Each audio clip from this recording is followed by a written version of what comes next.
Blog Talk Radio. Are you ready to take a bite out of the competition? Are you looking for ideas to make your business better?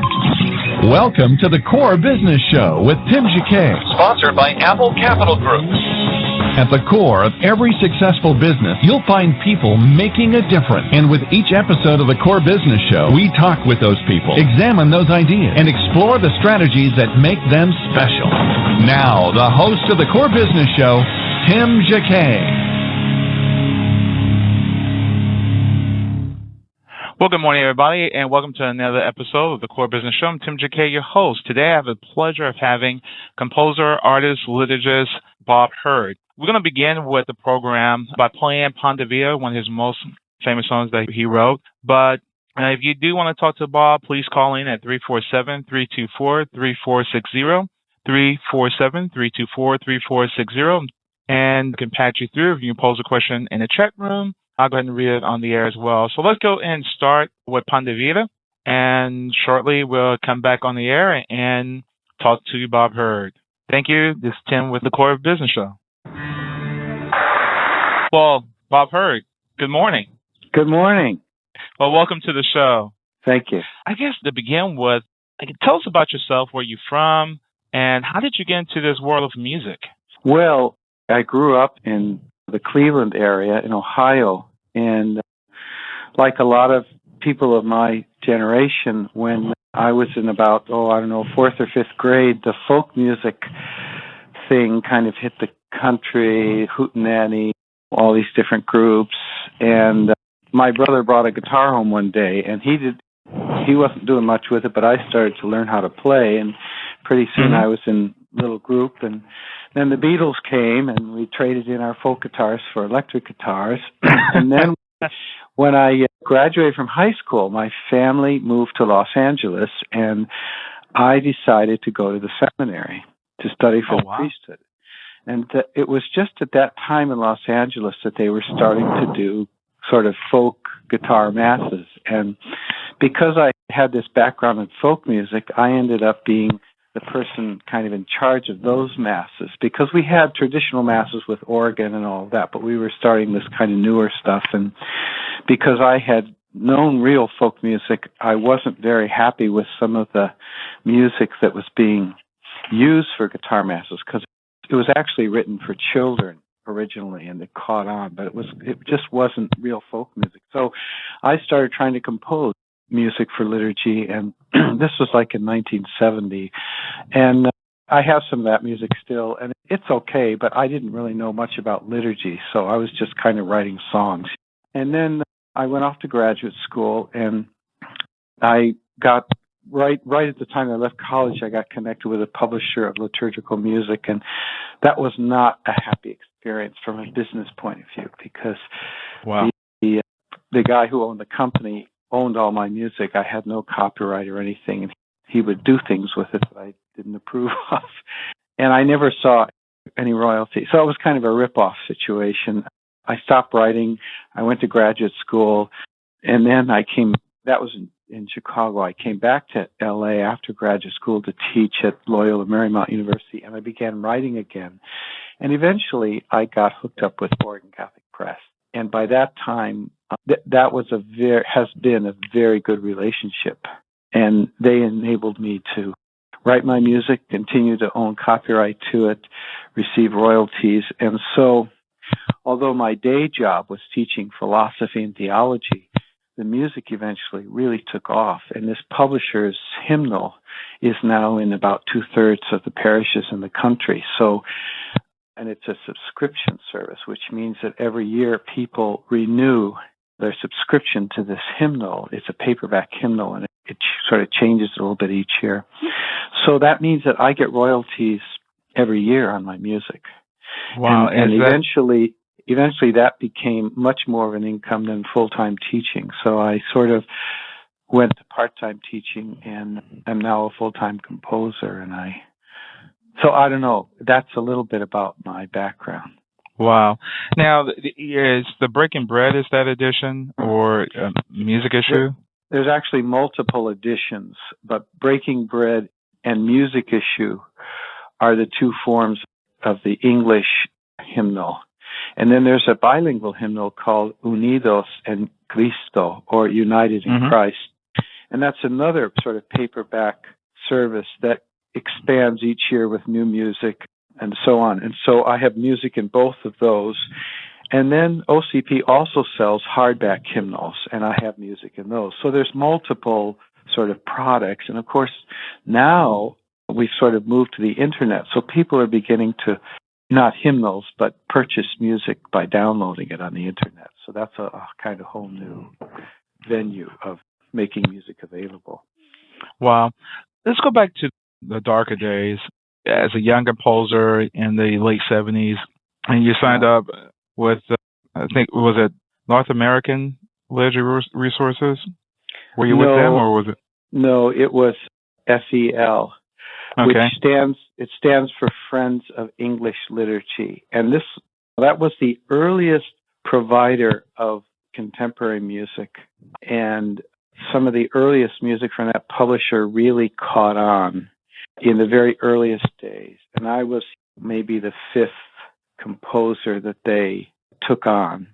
And there's a famous case of a group called the Damians, who actually took the publisher to court in Chicago and won a settlement against the publisher for sort of fishy contract, which allowed him to deduct any royalties you made against any expenses he incurred on any project. So, but anyhow, so that was a dark days. I mean, I was studying philosophy at the time in graduate school, and one of the courses I took was Marxism.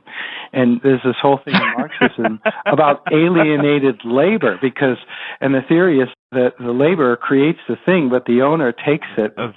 Absolutely. And then you feel like, this baby that you've given birth to has been taken by somebody else and mistreated. And that's just how it felt to me at the time. And I was locked into this contract for 5 years. So I just stopped writing. I just decided I'm not going to give this publisher any more of my music. And when the contract ran out, that's when I started writing again. Well, I'm sorry about the bad experience. But at least you learn. You know how to negotiate the next time around, I guess. The whole industry was like that. It was. And just about every liturgical composer I know, and this is probably true of others, has had an initial experience like this.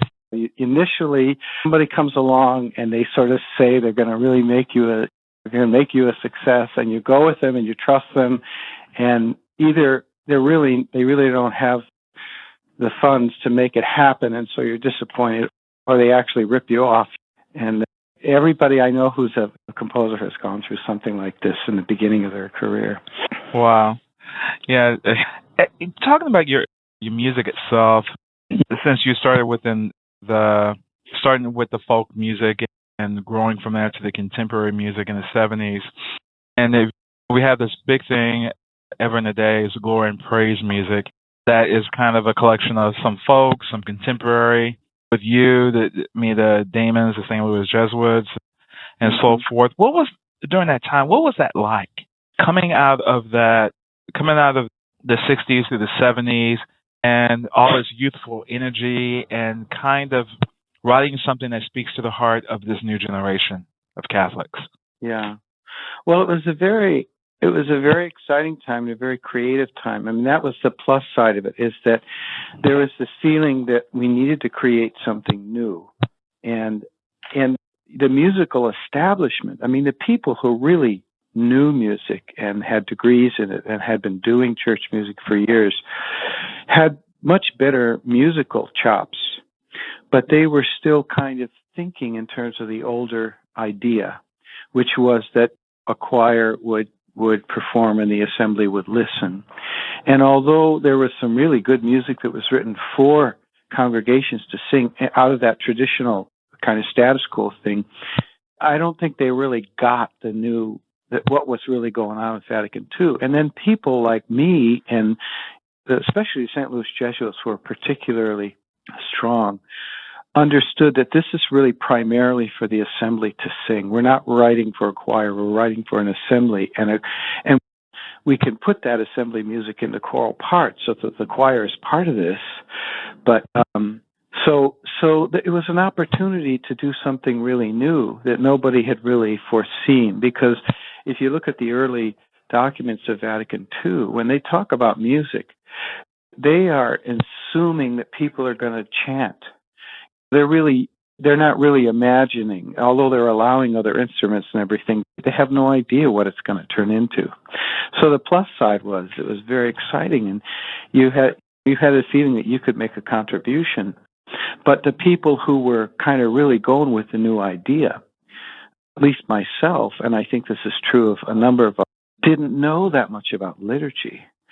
And so the downside of all this was there was a lot of stuff written that was kind of fun and exciting and interesting, but it didn't necessarily serve the liturgy in the special way that music should for liturgy. It was kind of songs here and there at liturgy that people like to sing.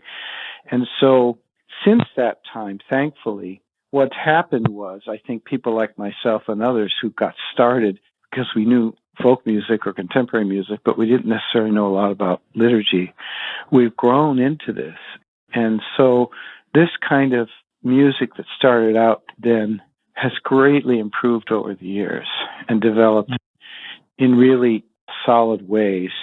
Now, some traditionalists don't accept that. They think all of this new music is horrendous, so we should just go back to Gregorian chant.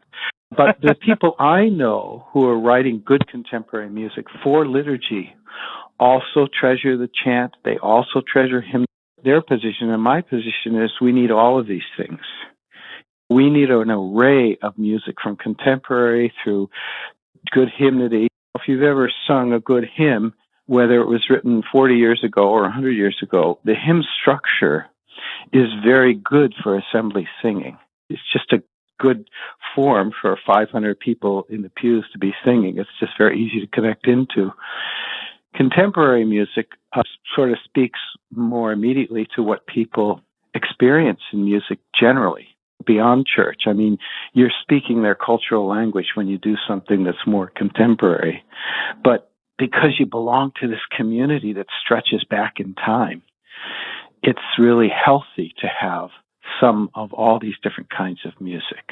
So the way I look at it is we had this exciting few decades where we were creating all this new stuff. And then as we got into it, we began to learn more about what liturgical music is in contrast to pop music or secular music or whatever.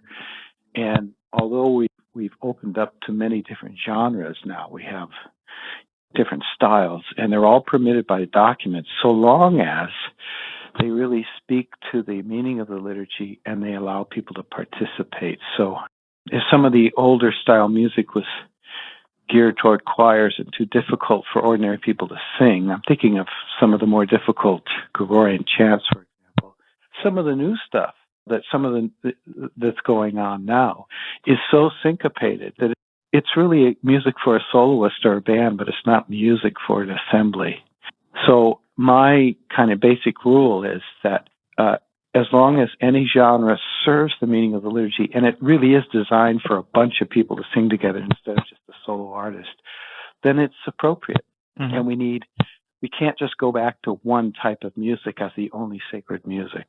Well, if we do full circle real quick, I'm kind of in the generation, I'm in my 40s, and I came in between there that particular era, and sure, coming as a teenager of the right at 8, and yes, young people want things as energy, high energy that speaks to them on a daily basis. I can't relate to how great they are because I haven't experienced anything yet.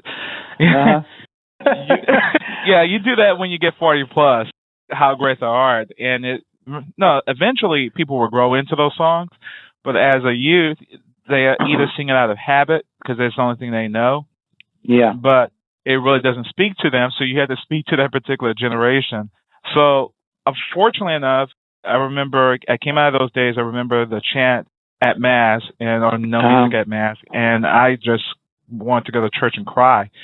Yeah. because I said, "Oh my gosh, how long is this again?" I mean, I just prefer with no music at all than with music than hear someone that can barely sing and do the chant. It was just, and in a different language, it was just screeching. But fortunate enough that I picked that information up, that at least I know it and can relate to it. And then on the other part of that, when the Glory and Praise edition started coming out, we used it in our high school and said, "Oh, that was great. Okay, we had something that when we go to mass daily, we had to go daily then, that would speak to us." And the only thing I heard from the congregation, "Oh, that's music of the devil."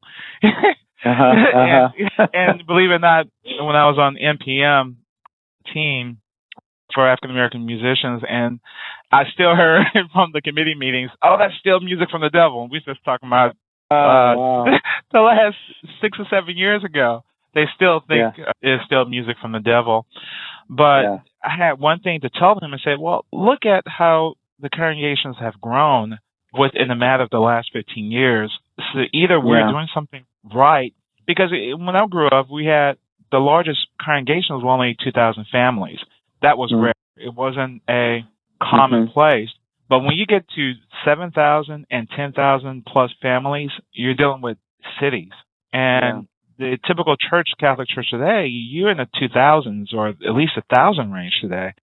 In 15 years, because we have introduced all this different music and programs that speak to people at different age groups, maybe that's what we're supposed to do. And I didn't have anything to say after that, but I said, go back in time. We've never had communities this large, ever. Yeah.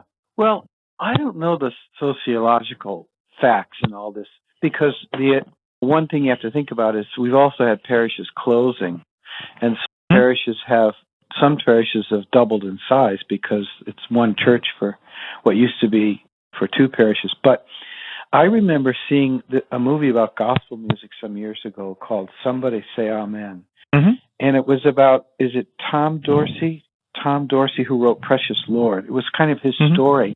And it was a story of gospel music. And I remember it struck me, I just assumed that in the African American community, gospel music was always the tradition. But in this film, it pointed out that when gospel music started, a lot of people thought it was the devil's music.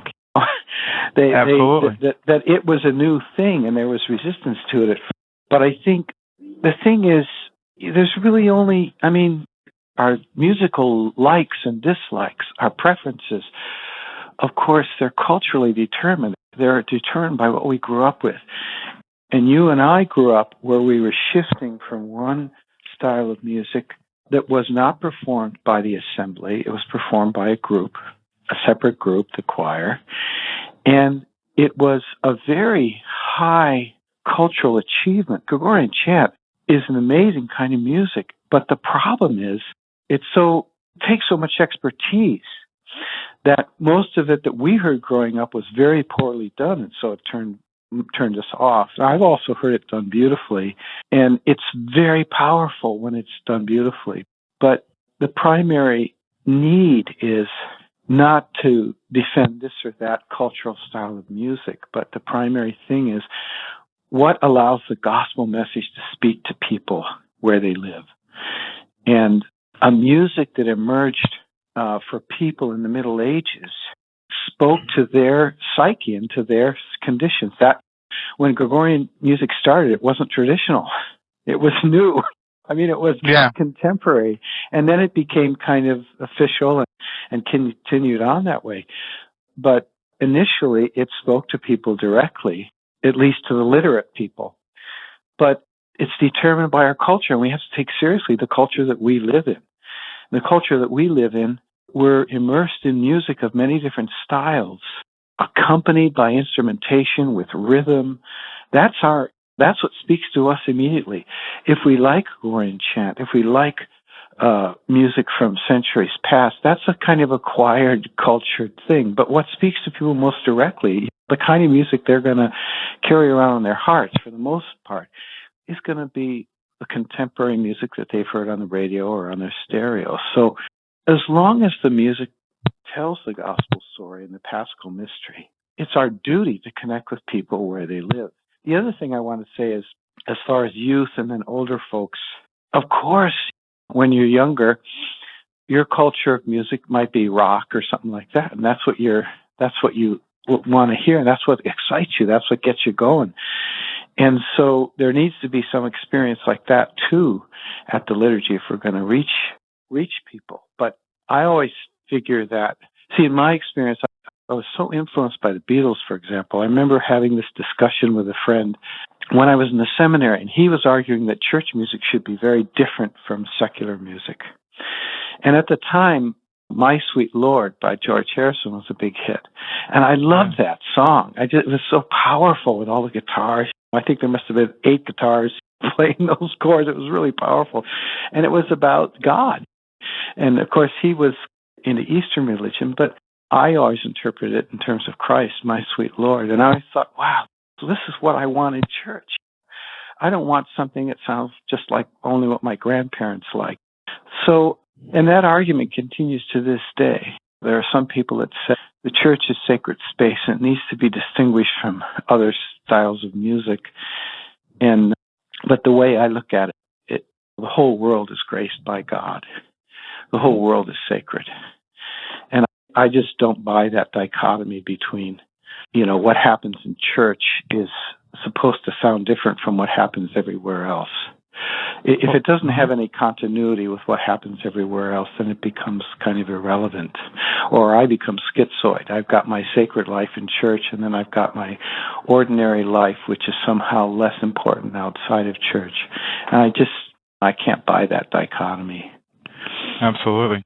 And talking about, let's kind of segue real quick regarding, I think at the top of the hour we played Ponte Vita. What inspired you to write that particular piece?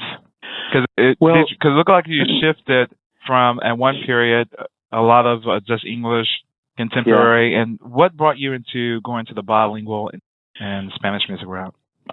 When I was in the seminary, we used to have, this was for Los Angeles, the Diocese of Los Angeles, which of course has a very prominent Hispanic presence.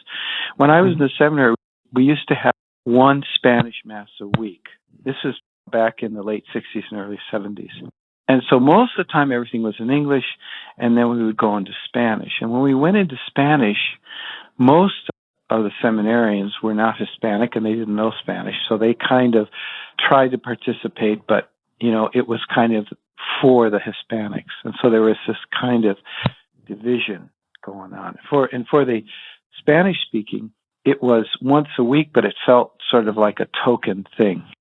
It was so little that it was almost like condescending. Then that was one kind of formative experience. Another one was when I was involved in the Los Angeles Religious Education Congress. They had a big final Mass, and they always tried to include one Spanish song. And both of those experiences made me feel that there was a pastoral need to provide music that would allow people of different languages to actually all participate together. And so it was just an attempt to provide a way for Spanish-speaking and English-speaking to come together and sing together around the Eucharistic table. So many parishes in L.A. and California, a Spanish community and an English community, and they sort of share the same building. But are they one Eucharistic community if they never worship together? So the idea was to write something that would allow people to do that. And we were on our honeymoon in Guatemala when that song was written, and we were there for like 4 weeks. It was kind of an extended honeymoon, and I was learning Spanish every day. And my teacher, I made a deal with my teacher that the first 3 hours we'd do the lesson, and then the last hour I would have tried to construct a bilingual song, and I would bring it to her, and she would give me feedback on it. Now, but the other part of that is my wife has been for years fluent in Spanish. Mm-hmm. So I would take this to my teacher because I was trying to learn to do it myself, but my wife, being fluent, in the end, helped me create those lyrics. And that song is my most popular song. I mean, that has sold more than any other song I've ever written in English or whatever. Wow. The second most popular song is another multilingual song. It's called Ubi Caritas, and it's got a Latin refrain. It's got English verses, and then later on it got so popular that it now has Spanish verses and Vietnamese verses. So I've yet to hit the big time with an all-English song compared to those two. Those two are way out in front of all my other songs. Wow. Well, it kind of give her, well, that's really keeping your ministry growing as well. I guess I was talking to about people purpose early part of the year. Was a passion and purpose, and then sometimes we just carved out in life to write certain things to speak to a particular generation. A month ago, I was talking to Edwin Hawkins, and we were talking about his "Oh Happy Day," and I said, "I know you're tired of singing that," and of course, I expect for him to make a comment, but I know he is. But that keeps him. That's what he could be known for forever. But I have to tell you, if I can just break in and say that was a huge influence on me. That song, wow, because I've always, ever since that song, and I think I was in high school or something when I heard that song, I got interested in gospel music. And one of the reasons why I got involved at all in writing that kind of music was because of that song. So it's just amazing to me that how we're all kind of cross-fertilizing in this culture. But anyhow, you interviewed him, huh? Yeah, it was last month show, the beginning of March, but it was a really good show, and we talked about his music. Yeah, and that song has taken care of him all these years. Absolutely. Because of its popularity. Yeah. Absolutely. And for example, I said, okay, how did you write this one? And he said it was just to him. I just rearranged it, and because we were trying to make something that will work for the youth and the choir and so forth. And so far it has really sustained him, and that's who he's known for. And I guess everybody have their one song who they're known by, and even yours with Ponte Vita and the other one. In your journey from the bilingual music, and I remember at the Southwest Liturgical Conference in, I think it's 94 or 95, I think before I went to go back to Kansas, in Houston, at the last minute they pulled me to play your music because you just had this album just come out and they didn't have anybody to play it. But it was at the hotel with Tim Dedinsky, and he pulled me and said, hey, can you play this one? And it worked out. But good. I'm glad. It was great because you really appreciate it because I came in at the last minute and it wasn't nothing really hard about it. Yeah. But from that journey from where you were at that period, now you wrote something all gospel, done well. But what inspired you to do that particular album? Well, part of it was, I mentioned earlier, Edwin Hawkins' song, Oh Happy Day. When I did my very first album, and that was with FEL, the publisher that I had a lot of difficulty with, the title song of the first one was Oh Let Him In. And I sort of didn't realize it at the time, but it, in a sort of very understated way, had a gospel flavor to it. And I think I was thinking of Oh Happy Day when I wrote that. I wanted to write something like that. But much later on, because that was during college, much later on when I began to write again with Oregon Catholic Press. While I lived in L.A., I used to go to a church in South Central L.A. that was a black church, and they had a 120-member gospel choir. And the director was an older man named Charles Johnson, and it was just amazing. It was just amazing, these liturgies. They were a couple hours long, and they felt like a half hour because everything was so engaging. And that music just moved me so much that I wanted to do something like that. And I tried, even before Hallelujah Give the Glory, on some of the other recordings. There's a couple pieces. There's one called Oh How I Long to See Your Day of Glory Dawning, and that's in a sort of gospel style. But what happened was my friend Ken Canedo came to me one day with this song that he had written, Hallelujah Give the Glory, and a couple of, I think, Holy, and they were in the gospel style. And that song, Hallelujah Give the Glory, it's really primarily his, but I helped him on some of the verses, so he very graciously has shared that, credited me on that song. We decided to write an entire mass starting from those few things that he brought. So we worked together on kind of finalizing the Holy, Holy and the memorial acclamations and the Amen. And I wrote parts for the presider to sing for the Eucharistic prayer. And then I did a few psalm settings to go with that. And I remember very clearly I wanted two kinds of things on there. I wanted this gospel style, and I wanted sort of a Gershwin-esque style. Porgy and Bess type thing. So if you listen to that collection, you'll hear on a psalm, if today, you'll hear a very kind of Gershwin-esque motif there. And then also in the presider's parts and the dialogue, the preface dialogue, the Lord be with you and with your spirit.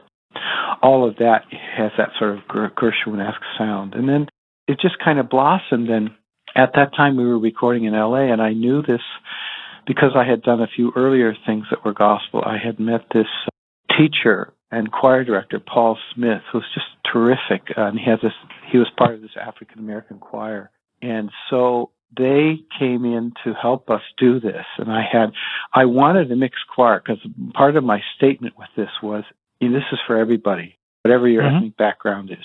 This is a gift from the African American tradition, and I'm kind of tapping into it, but it's for everybody. So some of the singers were Hispanic, some of them were Anglo, and this wonderful choir completed the choir for the recording, and they taught all of us how to sing in a gospel style. And if that's a good, well-done collection, it's because these Jubilee singers were there to help us both as soloists and to help us sing as a choir in that tradition. So I was just thrilled with how that all came out, very happy with it. And I'm happy to say that today the Mass of Glory, which is what it's called, is one of the most widely used masses that Oregon Catholic Press has. And so with the new translation, we went back and adapted it for the new text of the Mass, and it's one of the ones that is continuing to live on through all these changes. Gather Your People is similar style. I think, is Gather Your People in that edition, or was it something different? Yeah, it is. That's one of the songs that was written for that collection. Yeah. Okay. The bilingual Mass, I can't think of, is, I'm going to teach I'm going to learn Spanish. I'm going to take it for a whole year beginning this summer. Oh, good for you.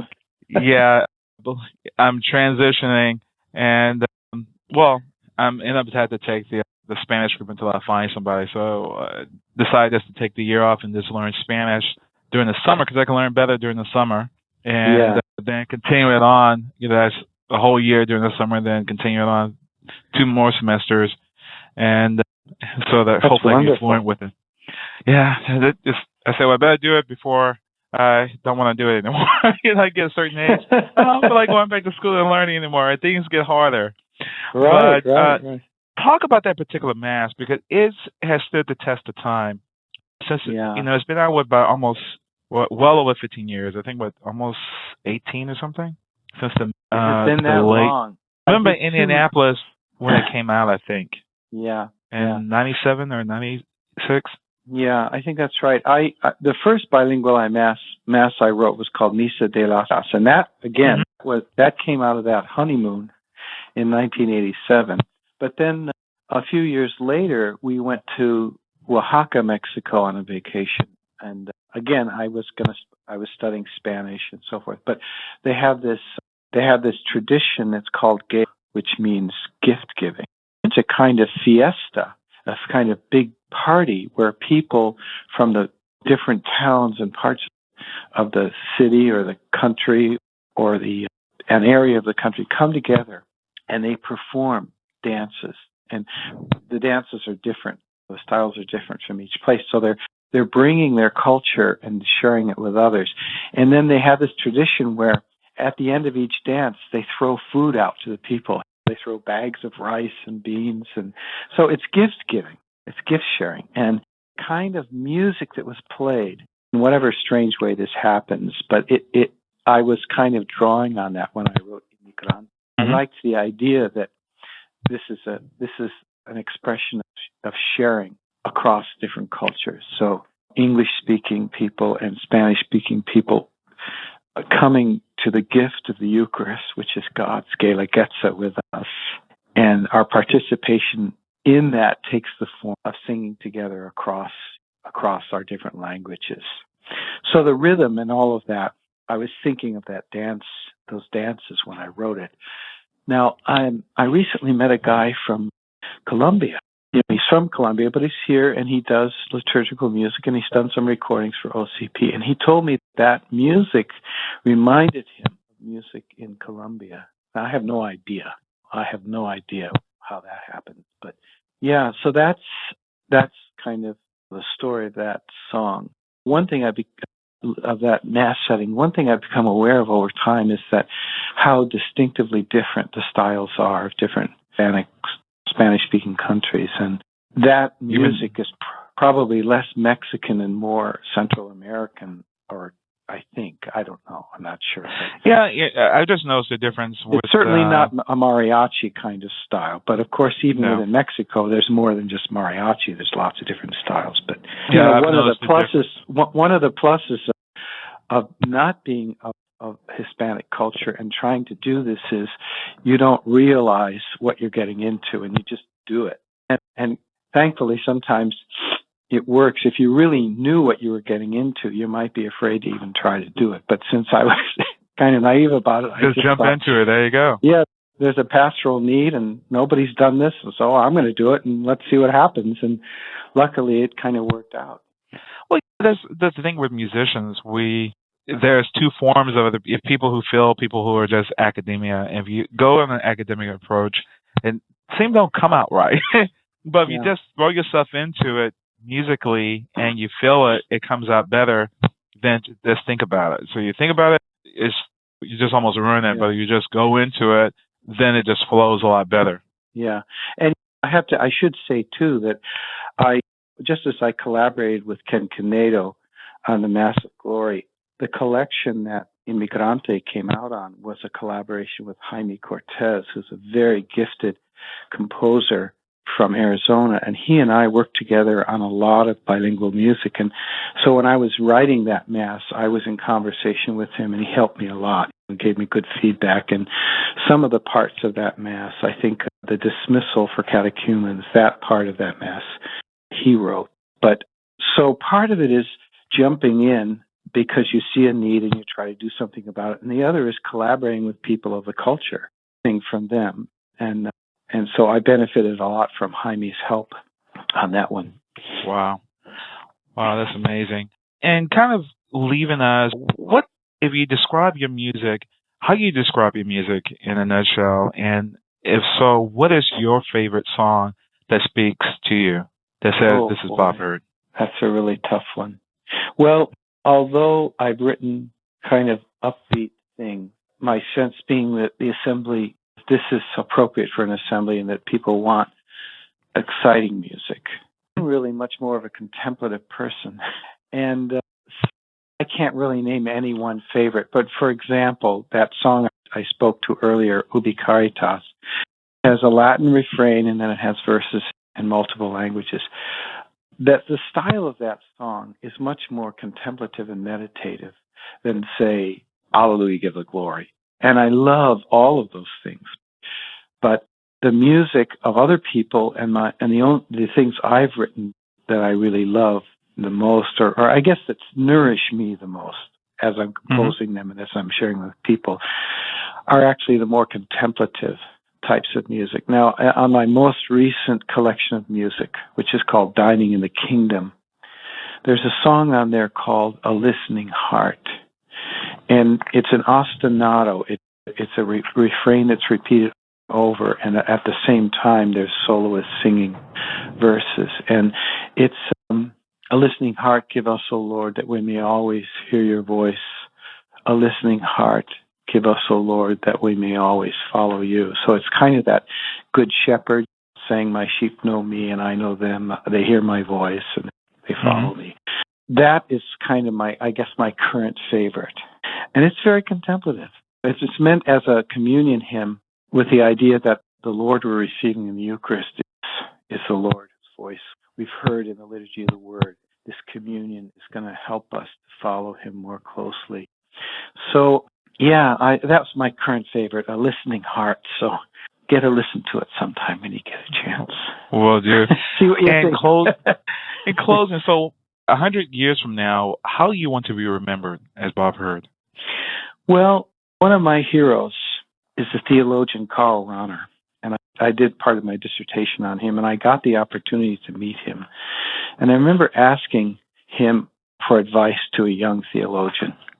And he said, practice the faith and believe that your work now he was talking about theology, your work can serve that faith.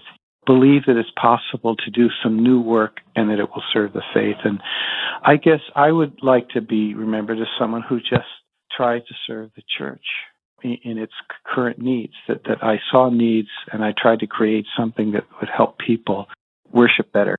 So I think more in terms of that than being a great writer or a great musician or anything like that. I think I'm an average musician. I think I have a gift for melody. I'm able to write melodies that touch people, that people like to sing. That if I have a gift musically, that's it. The more important thing is that I'm trying to serve Christ and the body of Christ. And so if I've done a few good things to do that, then that's good enough for me. Wow. Well said. Thank you. I really appreciate you coming on to the program. And all your music everything is with the OCP, right? Pretty much, yeah. Okay. Yeah. Well, Bob, thank you for coming on the program. And I look forward you'll be at the NPM convention this year. Yes, I will. Okay. It was great talking with you. Same here. I really appreciate it. Take care. Okay. Good luck with the Spanish. Okay. Bye-bye. Thanks. Bye-bye. Well, it's been another production of the Core Business Show with Tim Jacquet.